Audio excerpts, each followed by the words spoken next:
Greetings, welcome to Facts About Everything. I'm your host, James Egan. Since Mega Man 11 will be coming out in 2018, I decided to have a look at the Blue Bomber. Although not everybody has heard of Mega Man, this series has one of my favorite facts of anything. Not just of video games, but of anything ever. In Europe, many people suffer from Triskaidekaphobia, which is a fear of the number 13. People like this might skip the 13th step on a staircase, won't stay on the 13th floor of a hotel, or won't go to social gatherings on the 13th day of each month. This type of superstition is far more extreme in Japan over the number 4, because the word for 4 and death sound very similar in Japanese. This is taken so seriously that Japanese people will try not to live at a house with a 4 on the address. Landlords and property auctioneers know this and will make it far cheaper, yet people still won't live there even if they're really struggling to find a place to live. Also, for the record, my address starts with 4. This is such a serious concern in Japan that people die of heart attacks noticeably on the 4th of every month, to which you might reply, what the hell does this have to do with Mega Man? Well, you see, the Japanese programmers of Mega Man take the superstition so seriously that all the drawings of all the bosses in this series have 4 fingers and a thumb, but their hands are drawn in such a way so their middle and ring finger are touching, so it looks like they have 3 fingers instead of 4. Let me say this again. They are so scared of the number 4 that they'll cheat to draw a 4-fingered character in a children's video game. It's so well known in Japanimation, it's known as the W technique. And that is the first fact about Mega Man. Let's dive in.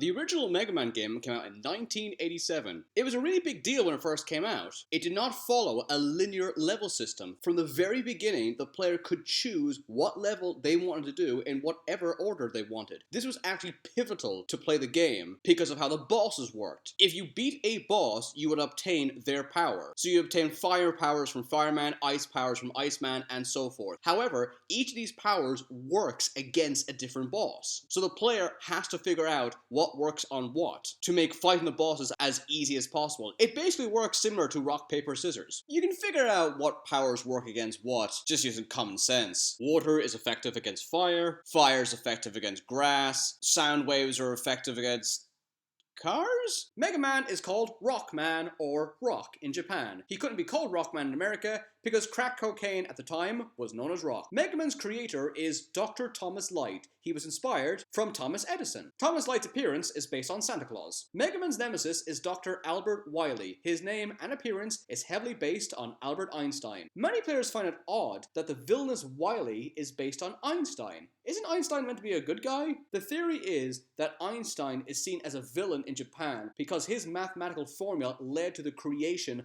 of the atomic bomb. This same bomb destroyed Japan's cities, Hiroshima and Nagasaki. Dr. Light created 6 robots to benefit the world. His partner, Dr. Wily, grew jealous of his success and so reprogrammed these robots to cause destruction upon mankind. Dr. Light's robot assistant, Rock, told Dr. Light to upgrade him so he could defeat these maverick robots. Dr. Light did so, turning Rock into Mega Man. Many gamers believe that the box that Mega Man comes in has the worst cover art in video game history. Instead of a robot with an arm cannon, Mega Man looks like a spaceman with a ray gun. This was eventually revised. There are a lot of musical themes in Mega Man. Mega Man has a sister robot called Roll. This means that in Japan, the 2 robots are called Rock and Roll. One of the recurring enemies is Bass. Bass has a dog called Treble, who is known as Gospel in Japan. Mega Man has an assistant called Beat. Mega Man was originally going to be called Battle Kid. The game was supposed to be called the Battle Rainbow Rockman. The developers wanted the word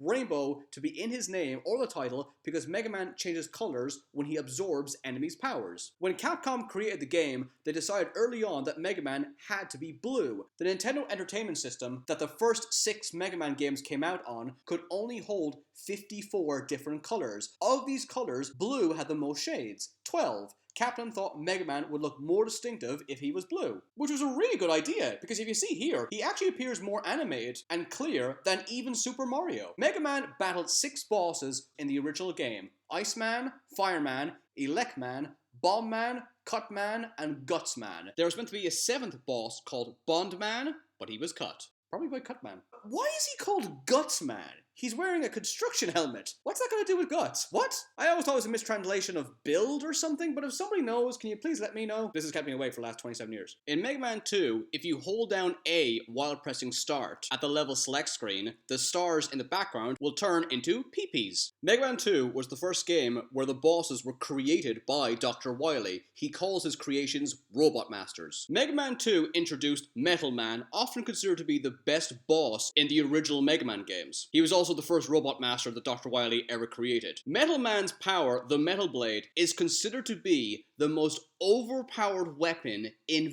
video game history. Not only can you use it on pretty much any enemy in the game, you use so little energy using it that it's actually very difficult to run out of power for it. Also, as a little cheat, if you use Metal Man's power against Metal Man, you will defeat him in one hit. Capcom asked children to send in their ideas for new bosses in the Mega Man series. All the Robot Masters in Mega Man 2 to 7 were devised by children. Some Robot Masters that were devised but never made it into the game were Dart Man, Balloon Man, Scorpion Man, Optic Man, Smoke Man, Sun Man, Copter Man, Yo-Yo Man, Clone Man, and Plasma Man. Mega Man 5 was banned in Vietnam because of the boss, Napalm Man. Vietnam didn't want a game that referenced the horrific napalm attacks that destroyed villages in their country during the Vietnamese War. Why would you call him Napalm Man? When you hear the word napalm, that's the first thing you think of. I never even heard of the word napalm when I played this game when I was a kid. You could have called him Blast Man or Explosive Man. Mega Man is considered to have the worst voice acting in video game history. The best example is in Mega Man 8 when Dr. Light is speaking to Mega Man. Not only can this actor not pronounce Dr. Wily's name properly, he calls him Dr. Wily, but he clearly flubs his line and then just continues on. And not let it fall into Dr. Wily's hands. You must recover all the energy immediately, Mega Man. The cover art for a lot of really old games has very little resemblance to the game itself, usually because the designers had to work with what they thought the characters looked like based on the limited graphics of the game. Mega Man 9 and Mega Man 10 make fun of this by intentionally showing incredibly inaccurate pictures on the cover art, with Mega Man having a gun and a visor, which he's never had in the games, and an enemy in the background which looks like a Borg version of Dr. Wily, which never appears in the series. Mega Man was remade for the PSP.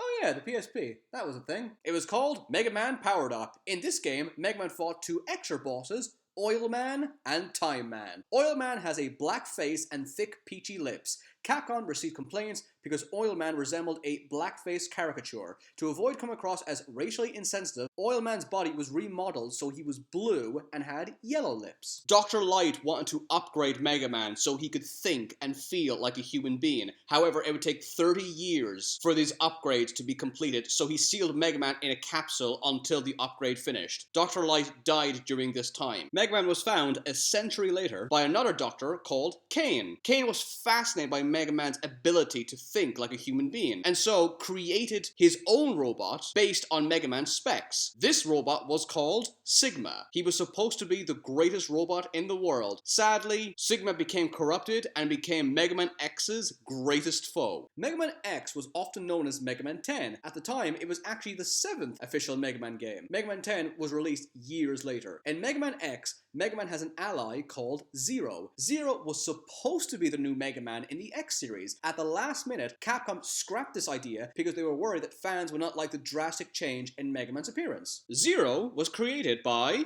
Dr. Wily. What? In the original Mega Man games, Mega Man fought Robot Masters, whose name always ends with Man. Gyro Man, Galaxy Man, Judge Man, King Man, Laser Man, Blast Man, Cosmo Man, and so on and so on. In the Mega Man X series, he fights Mavericks. Their name is usually based off an animal and an element, like Chill Penguin, Storm Eagle, Blizzard Buffalo, Volt Catfish, Toxic Seahorse, and so on. However, one boss that really confused players in Mega Man X was Boomer Kuwanger. What the hell's a Kuwanger? This is a mistranslation. He is meant to be a stag beetle. A recurring enemy in the Mega Man X games is Vile. As you could probably tell by his helmet, he is based on the Star Wars character Boba Fett. If Boba Fett took all of the steroids. Weirdly, this is not the only Star Wars reference in this game, because the final boss of this game has a ripoff of a lightsaber. Why would you rip off the most famous villain in movie history? Everyone's gonna know you're ripping him off. Who are you gonna rip off for the next game? Wolverine?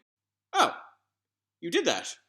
Wow, these guys are really unoriginal. Despite the fact Mega Man is nowhere near as popular as Mario or Donkey Kong or Zelda, he has actually starred in over 200 video games. All the Mavericks in Mega Man X5 have names that reference Guns N' Roses, Grizzly Slash is reference to Slash, Axl the Red is reference to Axl Rose, and so forth. The most infamous boss in the entire Mega Man saga, often considered to be one of the most difficult bosses in any video game ever, is Yellow Devil, who debuted in the first game. He and iterations of him have appeared in many games since. Although his strategy is a nightmare, in essence it's very simple. He dissimulates his body from one side of the room to the other, back and forth. You have to very quickly memorize what order his pieces move in and dodge accordingly. As nightmarishly difficult as this character is, there's a very easy way to beat him due to a glitch. His weakness is Electman's weapon. If you use it, then pause the game, then unpause it, it'll count as an extra hit. If you keep unpausing and pausing as the weapon goes through his body, he will die within a matter of seconds. On many polls, the greatest boss in the Mega Man X series is Magma Dragoon in Mega Man X4. His moves are based off the Street Fighter character Akuma, as he can do the Hadouken and the Shoryuken. And I knew this was going to be the final fact. There are some people who can beat an entire game without getting hit. There are people who can win a game blindfolded. There are people that can play a game that takes 4 hours to win. They can win the whole thing in like 17 minutes. But there's one guy that trumped them all. Aura Puffs, best name ever, won Mega Man X and Mega Man X2 at the same time. With the same controller. Let me explain how difficult this is. If Mega Man jumps in one game, he must jump in the other. If he's running to collect an energy tank in one game, he might be falling into a pit of spikes in the other. Also, Oripov said that he had to defeat the final boss of each game at precisely the exact same moment. If the final boss did not die simultaneously in both games, his challenge was null and void. Beating the Hulk in an arm wrestling match when you are 4 and drunk would be easier than that. You can watch him accomplish this entire run online. Thanks for watching. Don't forget to subscribe. Please let me know what video game series or video game consoles you want me to talk about, and I'll upload a video as soon as possible. Special thanks to these fine people for all their help. Be sure to subscribe to Facts About Everything. Follow me on Twitter for updates on upcoming videos. Check out my Facebook page to let me know what subjects you want me to talk about in the future. Thanks for watching. See you again.